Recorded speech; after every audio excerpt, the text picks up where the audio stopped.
Assalamualaikum warahmatullahi wabarakatuh.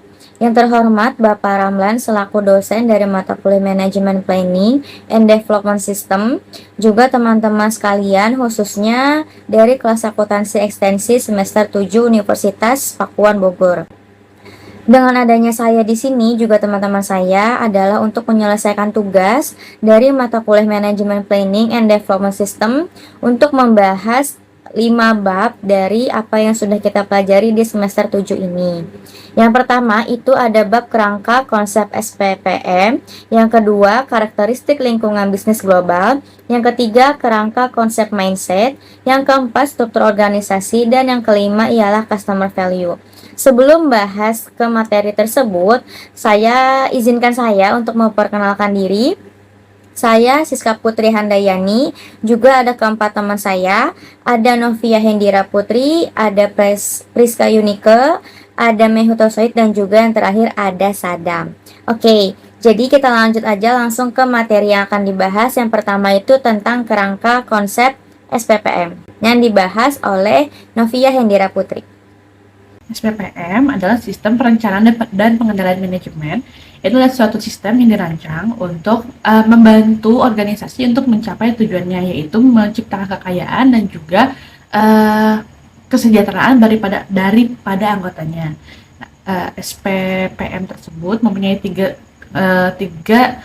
kegiatan utama, yaitu mendesain produk atau jasa. Terus yang kedua adalah memproduksi produk atau jasa dengan biaya seefektif mungkin. Yang ketiga adalah memasarkan produk atau jasa dengan cara seefisien mungkin. SPPM sendiri mempunyai struktur dan 3 komponen struktur. Yang pertama adalah struktur organisasi, yang kedua adalah jejaring informasi, dan ketiga adalah sistem penghargaan. Struktur ini tuh dibentuk untuk mendukung pencapaian organisasi. Manajer yang menjalankan SPPM harus menguasai 3 komponen, yaitu mengerti mengelola bisnis dan juga mengelola organisasi. Yang kedua adalah bisa mengelola perubahan. Yang ketiga adalah bisa mengelola sisi lain dari organisasi. Iya, jadi itu tentang pembahasan kerangka konsep SPPM. Selanjutnya yang kedua itu tentang pembahasan karakteristik lingkungan bisnis global yang akan dibahas oleh Mei Hutasoid. Akan menjelaskan karakteristik lingkungan bisnis global. Kita sekarang telah memasuki abad ke-21 yang dimana globalisasi ekonomi ditandai dengan sedemikian pesat dan pervasif. Globalisasi ekonomi di Indonesia secara cepat membuka cakrawala baru bagi manajemen perusahaan Indonesia yang dulunya domestik sekarang terbuka terhadap lingkungan global.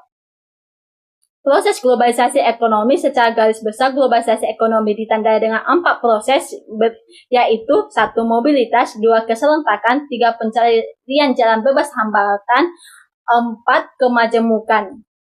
Gambaran perubahan lingkungan bisnis di zaman globalisasi ekonomi. Dengan globalisasi ekonomi yang melanda semua negara di dunia, perusahaan-perusahaan memasuki lingkungan bisnis yang sangat berbeda dengan lingkungan bisnis sebelumnya. Manajemen perusahaan di Indonesia perlu menggunakan paradigma baru untuk mempertahankan kelangsungan hidup perusahaan mereka dalam lingkungan bisnis global ini. Globalisasi ekonomi berdampak terhadap 3C, yaitu customer, competition, dan change. Perusahaan-perusahaan dipaksa memasuki suatu daerah yang di dalamnya 3C tersebut mengalami perubahan yang sangat berbeda dengan keadaan di masa lalu. Customer memegang kendali bisnis. Akibat globalisasi ekonomi terjadi pergeseran kekuasaan dalam pasar. Keadaan yang sebelumnya produsen yang menentukan produk dan jasa yang harus disediakan di pasar berubah menjadi customer yang menentukan produk dan jasa yang mereka butuhkan yang dipenuhi oleh produsen. Customer meminta produk dan jasa yang didesain untuk memenuhi kebutuhan unik dan tertentu. Customer secara individual menentukan agar ia diperlakukan secara individual. Customer menjadi sangat pemilih. Dengan perubahan karakteristik customer ini, falsafah yang digunakan oleh produsen dalam menghasilkan produk dan jasa berubah dari mass production menjadi customization. Perubahan logika produsen ke customer.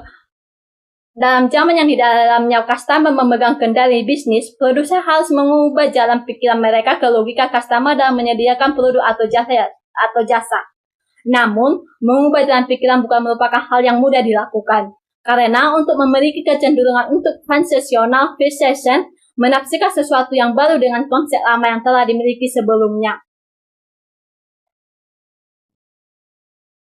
Zaman teknologi informasi. Zaman teknologi informasi ditandai oleh 5 tren, yaitu 1. Tren pergeseran hard automation teknologi. 2. Tren pergeseran ke knowledge-based works. 3. Tren pergeseran ke responsibility-based organization. 4. Perdagangan berjalan melalui jalan raya elektronik. 5. Kekayaan lebih banyak dihasilkan dari human asset daripada financial asset. Dan kekayaan intelektual menjadi kekayaan perusahaan yang paling berharga.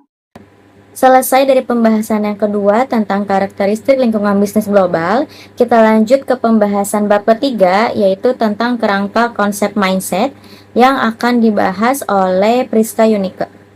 Tentang kerangka mindset. Mindset adalah suatu perilaku mental mapan yang dibentuk melalui pendidikan, pengalaman, dan juga prasangka. Lalu ada 3 komponen penting dalam pembentukan mindset. Yang pertama, paradigma. Paradigma adalah cara seseorang memandang sesuatu. Lalu yang kedua itu adalah keyakinan dasar atau kepercayaan seseorang terhadap sesuatu.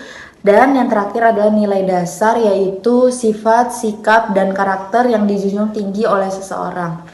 Ada beberapa kemungkinan-kemungkinan yang bakal terjadi jikalau mindset personil dan mindset organisasi tidak sejalan. Yang pertama, personil melakukan tindakan dengan setengah hati atau bahkan tidak memakai hati. Lalu yang kedua, personil memerlukan pengawasan agar tindakan yang dilakukannya itu sejalan atau tidak dengan visi misi organisasi. Dan yang terakhir, personil dapat melakukan sabotase.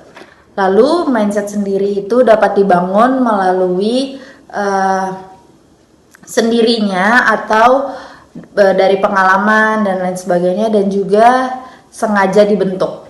Itu dia tentang bab ketiga, kerangka konsep mindset. Selanjutnya, untuk mempersingkat waktu, kita langsung bahas ke bab keempat tentang struktur organisasi yang akan dibahas lagi oleh rekan saya yang bernama Sadam. Struktur organisasi dalam SPPM. Struktur organisasi dalam SPPM merujuk pada bagaimana suatu organisasi dibagi menjadi unit-unit berbeda, serta bagaimana hubungan dan tanggung jawab di antara unit-unit tersebut diatur. Struktur ini sangat penting karena akan mempengaruhi efektivitas sistem pengendalian manajemen dalam mencapai tujuan organisasi. Tujuan struktur organisasi dalam SPPM di antara lain yaitu mendefinisikan tanggung jawab, tentunya akan menentukan siapa yang bertanggung jawab dalam aktivitas tertentu dalam organisasi. Selanjutnya ada memfasilitasi koordinasi, memastikan bahwa semua unit bekerja sama untuk mencapai tujuan organisasi secara keseluruhan. Selanjutnya ada mempermudah komunikasi, membangun saluran komunikasi yang jelas di antara berbagai tingkat manajemen. Selanjutnya ada faktor-faktor yang mempengaruhi struktur organisasi SPPM. Yang pertama ada ukuran organisasi. Organisasi yang lebih besar cenderung memiliki struktur yang lebih kompleks. Selanjutnya ada jenis produk atau jasa. Perusahaan manufaktur akan memiliki struktur yang berbeda dengan perusahaan jasa. Strategi bisnis yang berbeda akan membutuhkan struktur organisasi yang berbeda pula. Selanjutnya ada jenis struktur organisasi SPPM. Yang pertama ada struktur fungsional, membagi organisasi berdasarkan fungsi-fungsi utama seperti produksi, pemasaran, keuangan, dan sumber daya manusia. Yang kedua ada struktur divisional, membagi organisasi berdasarkan produk, grafis, atau pasar.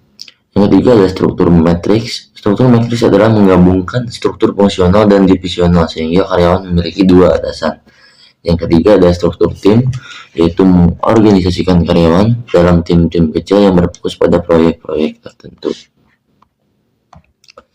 Salah satu contoh struktur organisasi SPPM dan contohnya adalah sebuah perusahaan manufaktur dapat membuat struktur divisional berdasarkan produk dengan masing-masing divisi bertanggung jawab atas produk yang berbeda. Setiap divisi akan memiliki manajer divisi yang bertanggung jawab atas semua aspek operasi divisi tersebut.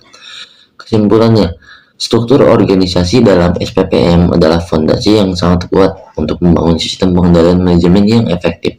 Dengan memilih struktur organisasi yang tepat, perusahaan dapat meningkatkan efisiensi, produktivitas, dan kinerja secara keseluruhan. Sudah jelas tentang struktur organisasi di bab 4, selanjutnya kita bahas di bab terakhir, bab 5, tentang customer value yang akan dibahas oleh saya sendiri. Lalu kita bahas ke bab yang terakhir, yaitu bab 5 tentang customer value. Sebelum masuk tentang pembahasan customer value yang itu sendiri, kita pahamin dulu tentang apa sih itu customer. Ya, definisi customer itu sendiri ialah suatu individu ataupun entitas yang menerima produk atau layanan dari perusahaan. Nah, si customer ini tuh terbagi menjadi dua, ada customer internal, ada juga customer eksternal. Customer internal sendiri itu artinya rantai produksi dalam perusahaan. Kalau customer eksternal ialah pembeli akhir. Jadi teman-teman harus bisa bedain dulu mana customer eksternal dan juga mana customer internal. Nah, pada pandangan terhadap customer sendiri, pelanggan itu atau customer ini itu bisa kita sebut sebagai tamu atau bagian dari keluarga, yang dimana perusahaan itu harus mengutamakan kepuasan mereka. Mereka dalam artian di sini itu pelanggan ataupun customer ya teman-teman. Nah, customer atau pelanggan adalah tujuan utama dari pekerjaan, bukan gangguan. Jadi, yang dimana namanya perusahaan atau organisasi dalam perusahaan jasa ataupun barang itu pasti harus mengutamakan tentang kepuasan dari customer itu sendiri tentang baik produk maupun jasa seperti itu. Nah, customer value itu merupakan perbedaan antara manfaat yang diterima pelanggan dari produk atau layanan dan pengorbanan yang mereka lakukan untuk memperoleh produk atau jasa yang mereka dapat. Hal ini dipengaruhi oleh hubungan yang baik antara produsen, pemasok, juga pelanggan. Selanjutnya itu tentang paradigma customer value itu sendiri mempunyai strategi beberapa macam, yaitu dalam manajemen modern, perusahaan memproduksi apa yang dibutuhkan oleh pelanggan. Dari yang awalnya slogan seperti ini, kami menjual apa yang dapat kami buat, menjadi kami membuat apa yang dibutuhkan pelanggan. Jadi, makin kesini itu sebagai perusahaan itu harus tahu semua apa yang dibutuhkan oleh customer. Jadi nggak cuma membuat apa yang kita bisa, tapi harus tahu juga apa yang dibutuhkan lebih banyak dari customer itu sendiri. Karena buat apa kita membuat produk atau menyediakan produk ataupun jasa kalau misalkan customernya sendiri pun minim. Jadi yang namanya customer value itu harus menyesuaikan apa yang dibutuhkan oleh customer ataupun konsumen, baik produk maupun jasa, agar perusahaan bisa menyediakannya secara banyak seperti itu. Dan proses SPPM itu sendiri ialah proses melibatkan perumusan strategi, perencanaan, penyusunan anggaran, implementasi, dan pemantauan dengan fokus pada menciptakan nilai bagi perusahaan.